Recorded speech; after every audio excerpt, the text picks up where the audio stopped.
Hello and welcome to this video.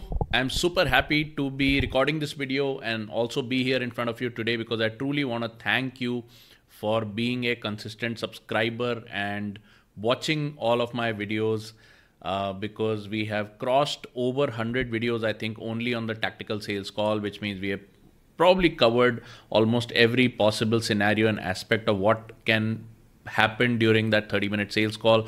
And I believe I've been able to equip you to a very good degree on what you need to be doing when you're doing tactical sales, especially in the internet age, if you're doing one-on-one sales on Zoom. Okay.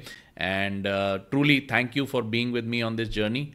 Really appreciate that. And I feel that I've been able to provide the value. Even a lot of students who are in my paid programs, I think the amount of material that I've produced over here on YouTube to help all of you guys is way ahead of a lot of the material that is inside my programs also.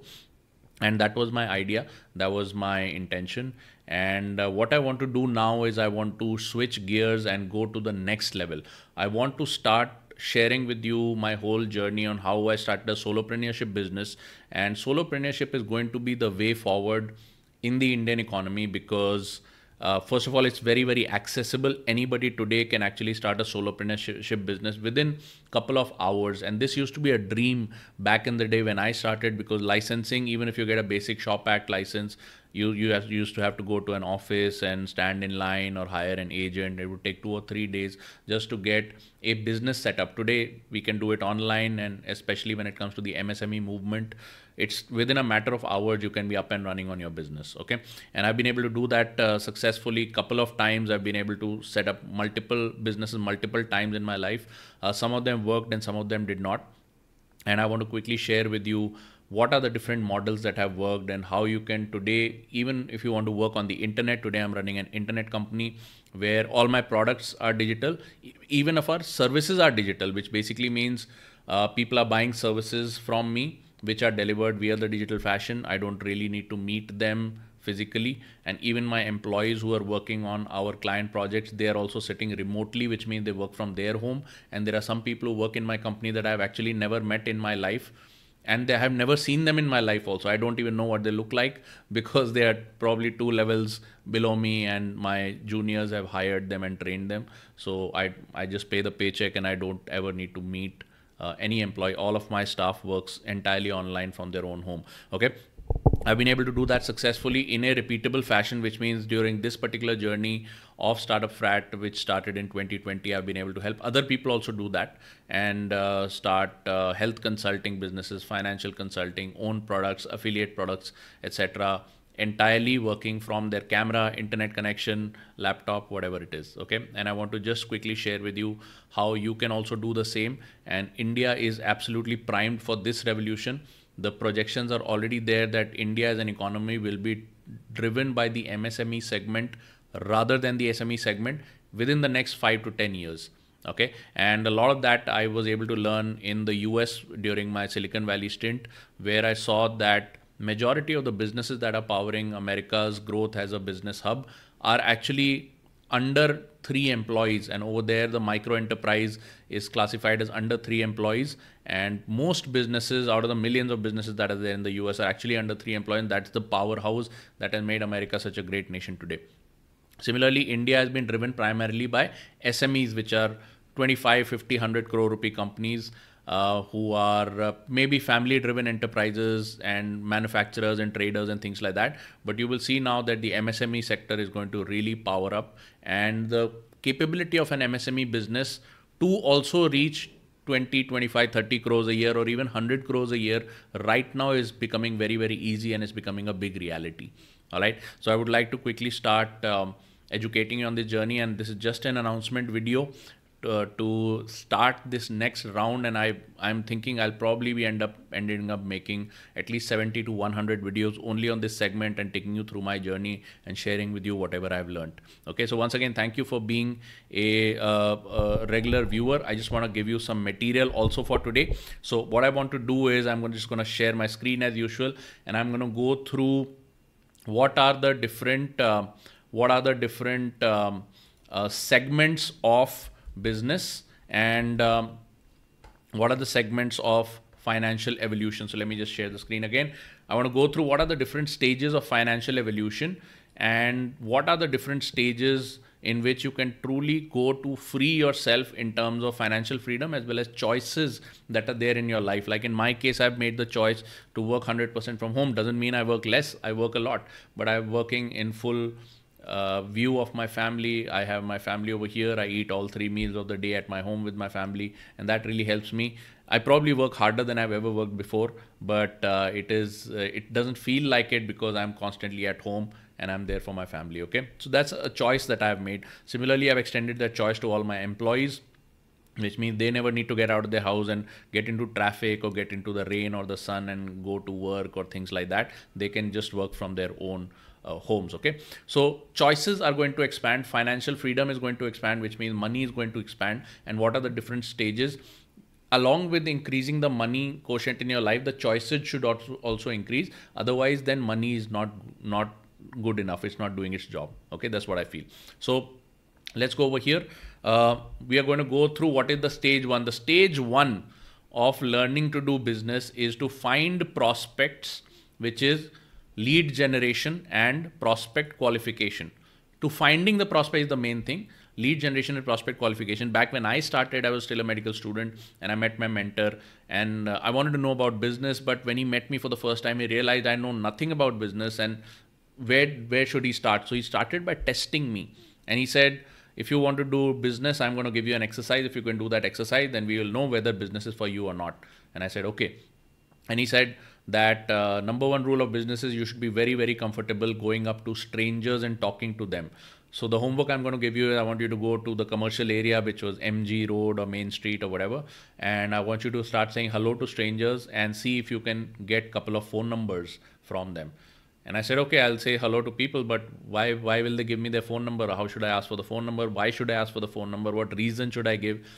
And he said, well, in your mind, you think it's a big barrier, but most people are very nice. And if you're nice to them, they will give you the number. You can tell them, hey, if I'm in your area, maybe we can meet up, let's exchange numbers, and they will do that. I said, okay, so how do I kind of start the conversation? And he just gave me one tip. He said, always start with a question. Okay, always start with a question. Just go out and do it. And if you can meet a few people, get a couple of phone numbers, and you can force yourself to do that. If it feels uncomfortable, then we will know that business is for you.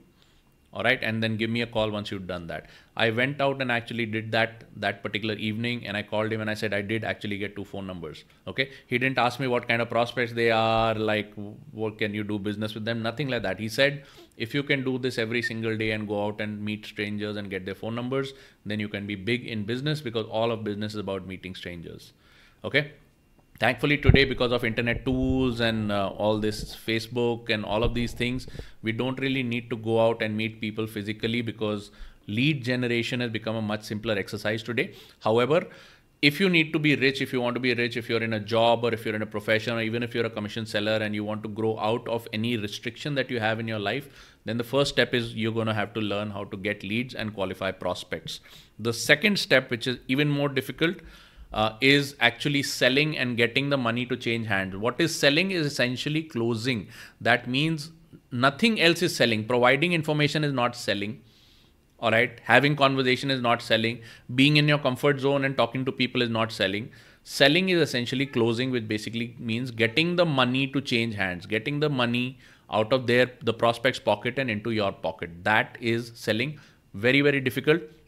And today you see internet has made lead generation very easy. Today you can go on Instagram, make a few reels and you'll get leads. Today you can set up a business account with Facebook and run some ads and get some leads. But the name of the game today is, are these leads going to pay you money? Can you get money to change hands? Which is why I've made 100+ videos on sales. Because guess what? Selling is the most difficult part of the equation right now. Once you can do that, then there is something else which is equally difficult, probably slightly less difficult. But if you can consistently sell and if you can consistently find prospects, then you will find this third part easier to do, which is called building a business. How do you build a business? Is you build your own products and services. You could be selling for another company as an employee. You could be selling for another company as a commission seller, as a direct distributor, as a agent or something like that. A lot of people who follow my YouTube are either financial agents. That means you may be selling mutual funds or insurance on behalf of a company, or you may be selling health products on behalf of a company. That is just becoming good at selling and closing. Building a business is when you start building your own products so that money flows directly to you. That means the money is not going to be going to a company and then the company pays you a commission. No, money comes directly into your own payment processor, into your own bank account. People cut a check in your name and pay you. That is when you start building a business. That means building your own products or services. All right. And the next level of evolution is building a machine, which means building teams and systems. What is a machine? A machine is a business that can run without you for extended periods of time. You can take a week off and the performance of the business will not deteriorate. You can take maybe a couple of months off, performance of the business will not deteriorate. Does not mean that walking away from the business and spending the rest of your life on the beach is the goal. For you, it may not be a goal. I thought for me that was the goal. But today, if I have to spend 1 week on a beach, very soon I feel like wanting to come back. Okay, but the business should not be should be able to run without you. I haven't reached that level yet in many aspects of my business. However, a lot of the machinery that I run, a lot of the teams and systems I've built in my business, they can actually run without me for even a couple of months and things like that. Okay, I will not say that my cash flow can run without me right now, so I'm not at this stage yet. But that's the difference between building a business and building a machine. Okay, there is a level after that also, which I will tell you. But first of all, let me just let you know, if you're watching my channel, where all you might be at this point in time. Okay, if you are finding prospects from the internet or something like that, then all that part is very, very easy. These days, it doesn't require much. Selling and closing, in my mind, is probably going to be the biggest game changer in your life, because when you start asking for money, it will you will have to get past some emotional barriers. And once you're able to consistently do that, it'll give you a lot of confidence. After which I feel building a business and building a machine are relatively easier emotionally, but physically they take a lot of work. It takes a lot of work to build your own products. It takes a lot of work to build other people, build teams, keep other people on your payroll. And it is very difficult logistically, but emotionally the journey is quite easy if you have mastered selling. So now when you come into the selling category, I call you a hustler. Okay, you are a hustler. All right. When you come to building your own products and services where people are paying you for yourself, and over a period of time you're growing your brand, which means your name has value in the market, then you start becoming something called an owner. Okay, hustler and owner. In fact, I would like to say that when you become an owner, typically you become an owner at this level when you build teams and systems. So yes, I guess you are at the owner level over here. Okay, so both are levels of ownership. But remember, when you start as an owner, you're building a business, which is your own products and services. And machine is when you build teams and systems where your sales, your marketing, product delivery, everything can happen without you. Okay, so this is the owner stage. Before this, you could be an employee or you could be a worker. All right. Now, in your particular case, if you already have like an agency or something that you generate leads for other people, then you're not a worker. Then you are a hustler who's generating leads for other people. If you are working for a networking company or something like that, and or if you're an insurance agent or something, you are somewhere between a worker and a hustler, because you're getting the money to change hands, but that money is not coming to you directly, it's going to the company. Then the company pays you the commission. But still, you're somewhere between a worker and a hustler. When you start building your own products or billing your own products, then you come into owner category, building teams and systems. All of this is owner. So you're a worker, you're a hustler, you're an owner, and then at the end, you can be an investor. Okay, an investor, whereas an investor starts investing, or they don't build teams and systems, they buy existing successful teams and systems. Okay, you can do that. These days, it's very, very easy to do this as well. And we will be talking about this at a much later level. But in my particular journey, the journey from a worker to hustler and hustler to owner has been the most important stages, because that is where my whole background of coming back from educated middle class government services background, and then learning how to sell, learning how to prospect, making that my habit pattern, getting across the emotional journey of asking for money, getting paid, building my own products so that I can ask for money every single week. I run webinars and I ask for money. And then slowly starting to build that into system. That has been the particular journey that has been most important. Earlier, I was able to, when I was failing in my journey, I was able to work for my previous mentor, my CEO, Gurdeep, who actually taught me how all these things are put together. And I was able to learn that. I had to go back from hustler back to a worker. That means I had to work for him, and he said, you're a great hustler, but right now, whatever you are learning in your life, which is network marketing or commission selling, it's not going to build you the sophistication that you need in order to harness your talent. You need a system that harnesses your talent better. And if you work with me, I will be able to harness your talent better. You'll get compensated well, and then you will be ready to take on the big market. Okay. And that journey took roughly about 10 years.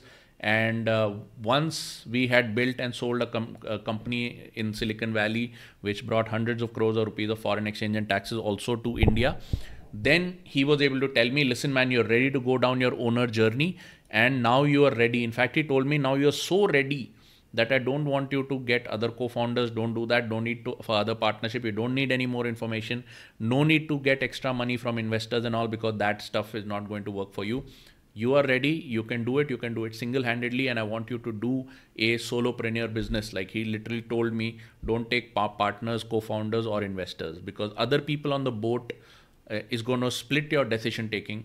And the only reason people bring in co-founders or investors is either they can't handle the work entirely by themselves, or they can't handle the cash flow entirely by themselves. So they need investor money in order to run the company, or they can't do the entire work themselves. So they need other co-founders to share in the work.